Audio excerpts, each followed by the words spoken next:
दोस्तों, राजा विक्रमादित्य अक्सर रात में वेश बदलकर अपनी प्रजा के हालात जानने निकलते थे।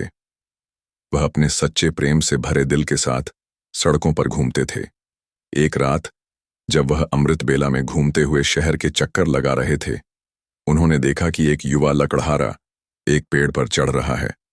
उसकी आंखों में जीवन की आशा और मेहनत की चमक थी। लेकिन तभी अचानक एक भयंकर भालू उस पेड़ पर चढ़ने लगा। राजा ने आश्चर्य से देखा कि भालू कैसे उस पेड़ पर चढ़ रहा है, क्योंकि यह आमतौर पर भालू की आदत नहीं होती। युवा लकड़हारे ने जब भालू को देखा तो उसकी धड़कनें तेज हो गईं। डर के मारे उसने पेड़ की शाखा छोड़ दी और सीधे धरती पर गिर पड़ा। उसकी जान चली गई। वहीं भालू ने पेड़ से नीचे उतरते ही अपनी असली पहचान बदल ली और एक खूबसूरत लड़की का रूप धारण कर लिया। राजा विक्रमादित्य दूर से यह नजारा देख रहे थे। उनका मन जिज्ञासा से भर गया। वह सोचने लगे, यह लड़की अब क्या करेगी। कुछ ही समय बाद राजा के दो सैनिक जो रात की गश्त पर थे वहां पहुंचे। संयोगवश वे असली भाई थे।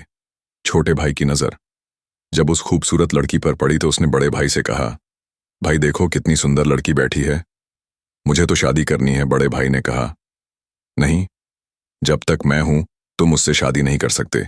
मुझे पहले उसका हाथ मांगना चाहिए। छोटे भाई ने तुरंत विरोध किया, मैंने उसे पहले देखा है, इसलिए मैं उससे शादी करूंगा। दोनों भाइयों के बीच बहस बढ़ गई। अंततः बड़े भाई ने सुझाव दिया, हम क्यों ना उससे पूछें, जो भी उसे पसंद आएगा वह उससे शादी कर लेगा। जब दोनों भाई उस खूबसूरत लड़की के पास पहुंचे, बड़े भाई ने पूछा, हे सुंदरी, तुम कौन हो और यहां क्या कर रही हो। लड़की ने जवाब दिया, मैं पास के गांव में रहती हूं और अपने पति की खोज में इस जंगल में घूम रही हूं। छोटे भाई ने पूछा, तुम्हारा पति कहाँ है? अगर तुम चाहती हो तो हम तुम्हारी मदद कर सकते हैं। लड़की ने मुस्कुराते हुए कहा, मैं अभी अविवाहित हूं और एक योग्य व्यक्ति की खोज में हूं। छोटे भाई ने गर्व से कहा, हम दोनों भाई अभी अविवाहित हैं, तुम चाहो तो किसी एक से शादी कर सकती हो। लड़की ने एक शर्त रखी, मैं उससे ही शादी करूंगी जो तुम दोनों में से सबसे बहादुर और शक्तिशाली होगा। यह सुनकर दोनों भाइयों में लड़ाई शुरू हो गई। अपनी बहादुरी साबित करने के लिए उन्होंने अपनी तलवारें निकाली और एक दूसरे को घातक चोटें पहुंचाई। अंततः दोनों भाइयों ने एक दूसरे को मार डाला और लड़की ने खौफनाक तरीके से हंसते हुए एक दिशा में चलना शुरू किया। राजा विक्रमादित्य जो दूर से यह सब देख रहे थे, एक कदम और बढ़ते हुए उस लड़की का पीछा करने लगे। लेकिन इस घटना ने उनकी सोचने की शक्ति को जकड़ लिया। सूरज की किरणें धीरे धीरे चमकने लगी, पर राजा विक्रमादित्य अपनी भूख और प्यास को भूल चुके थे। उनकी जिज्ञासा उस रहस्यमयी लड़की के बारे में जानने की थी। लगभग 200 कदम चलने के बाद राजा विक्रमादित्य की आंखें फिर से चौंधी आ गईं। अब उस खूबसूरत लड़की ने अपना रूप बदलकर एक जहरीले नाग का रूप धारण कर लिया। वह नाग तेजी से आगे बढ़ा। नाग ने एक नदी के किनारे पहुंचकर कुछ क्षण रुका और फिर अचानक नदी में कूद गया। राजा विक्रमादित्य उस किनारे पर खड़े होकर यह सब देख रहे थे। थोड़ी ही देर में नाग ने एक नाव पर छलांग लगा दी, जिसमें लगभग 20 से 25 लोग सवार थे। जैसे ही नाग ने नाव में प्रवेश किया, वहां अफरा तफरी मच गई।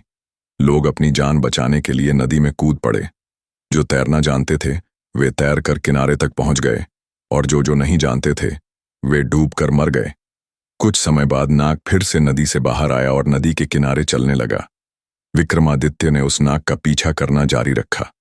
कुछ दूर जाने के बाद राजा विक्रमादित्य ने फिर से देखा कि वह नाग एक वृद्ध ब्राह्मण के रूप में बदल गया है। राजा ने सोचा, अब यह सही समय है। इस रहस्यमय प्राणी से जानकारी प्राप्त करने का विक्रमादित्य तेज कदमों से उस ब्राह्मण के पास पहुंचे और हाथ जोड़कर नमस्कार किया। वृद्ध ब्राह्मण ने भी हाथ उठाकर अभिवादन स्वीकार किया और आशीर्वाद दिया।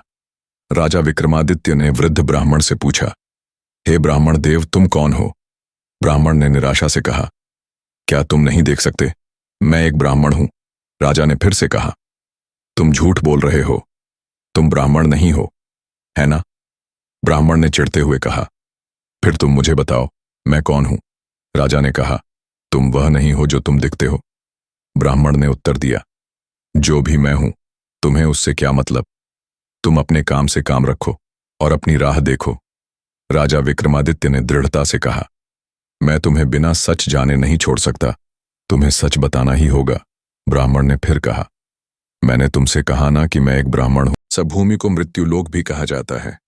जब कोई जीव मां के गर्भ में आता है तो सब कुछ बनने के बाद आत्मा उसमें प्रवेश करती है और जीवन जागृत होता है। इसी समय उसके मृत्यु का समय, स्थान और परिस्थितियां भी सृष्टिकर्ता द्वारा निर्धारित की जाती हैं। हे राजा, ब्राह्मण ने आगे कहा, तुम जानते हो कि चित्रगुप्त हर जीव की जीवन और मृत्यु का रिकॉर्ड रखते हैं। जब किसी जीव की मृत्यु का समय आता है तो वह धर्मराज को सूचित करते हैं। अब चूंकि सभी जीवों की मृत्यु और मुक्ति का विभाग भगवान शिव के पास है, इसलिए धर्मराज भगवान शिव से अनुमति मांगते हैं कि उस जीव को मृत्यु दी जाए। जब भगवान शिव अनुमति देते हैं तो धर्मराज मुझसे यानी काल से कहते हैं कि जाओ और उस व्यक्ति की जान ले लो। तब मैं इस मृत्यु लोक में आता हूं। ब्राह्मण ने अपनी बातें जारी रखी। मुझे पता होता है कि कौन जीव कब, कहां और किन परिस्थितियों में मरेगा। मैं उस जीव को निश्चित स्थान पर निश्चित समय पर पहुंचाता हूं जहां उसकी मृत्यु लिखी गई होती है। मैं वही परिस्थितियां और स्थिति बनाता हूं। हे राजा, ब्राह्मण ने कहा, मैंने उस लकड़हारे को नहीं मारा। राजा विक्रमादित्य ने कहा, तुम फिर से झूठ बोल रहे हो। मैंने अपनी आंखों से देखा कि तुम उस लकड़हारे की मृत्यु का कारण बने। ब्राह्मण ने कहा, बिल्कुल, मैं कारण बनता हूं, लेकिन भौतिक लोग सोचते हैं कि लकड़हारा पेड़ से गिरकर और मर गया और फिर मुझे धर्मराज के आदेश का पालन करना होता है। उसकी मृत्यु पेड़ से गिरने के कारण लिखी गई थी, इसलिए मैंने एक रूप धारण किया और वही परिस्थितियां उत्पन्न की ताकि वह उस घटना का शिकार हो जाए। सोचो, ब्राह्मण ने समझाया, अगर मैं असली ऋच होता तो क्या वह कभी पेड़ पर चढ़ पाता? वह कभी नहीं चढ़ सकता था, लेकिन मैं वहां था और मेरे लिए कुछ भी असंभव नहीं है। अगर हम उन सैनिक भाइयों की बात करें तो मैंने उन्हें भी नहीं मारा, क्योंकि उनकी मृत्यु एक दूसरे के हाथों लिखी गई थी। इसलिए मैंने उनके लिए एक सुंदर लड़की का रूप धारण किया। नाव में जो कुछ लोगों की मृत्यु डूबने के कारण हुई, उनकी मृत्यु भी इसी तरह लिखी गई थी। इसके लिए मुझे भयानक नाग का रूप धारण करना पड़ा और उस नाव में जाना पड़ा। ब्राह्मण ने राजा की ओर देखा और कहा, हे राजा, मुझे लगता है कि अब तुम समझ गए होगे कि मैं कौन हूं और क्यों आया हूं, और तुमने यह भी समझ लिया होगा कि समय, स्थान और परिस्थितियों का भौतिक जीवन में कितना महत्वपूर्ण रोल होता है। राजा विक्रमादित्य ने काल के रूप में उपस्थित बूढ़े ब्राह्मण की बातें ध्यान से सुनी और उनके चेहरे पर गंभीरता छा गई। काल ने कहा, हे राजा, अब मैं जा रहा हूं।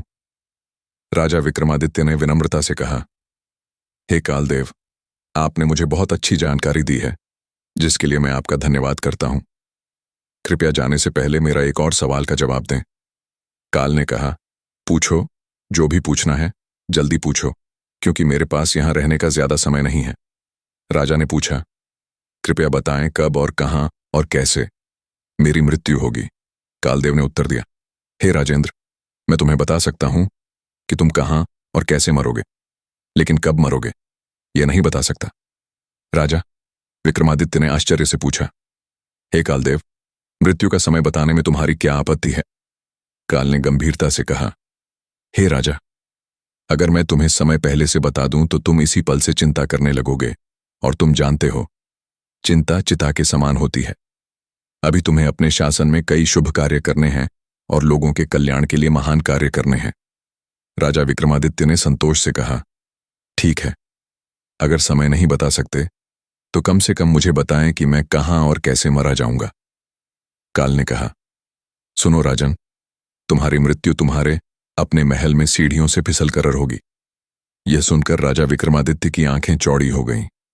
काल ने अपनी बात कहकर तेजी से एक दिशा में चलना शुरू किया और कुछ दूरी पर वह अदृश्य हो गया।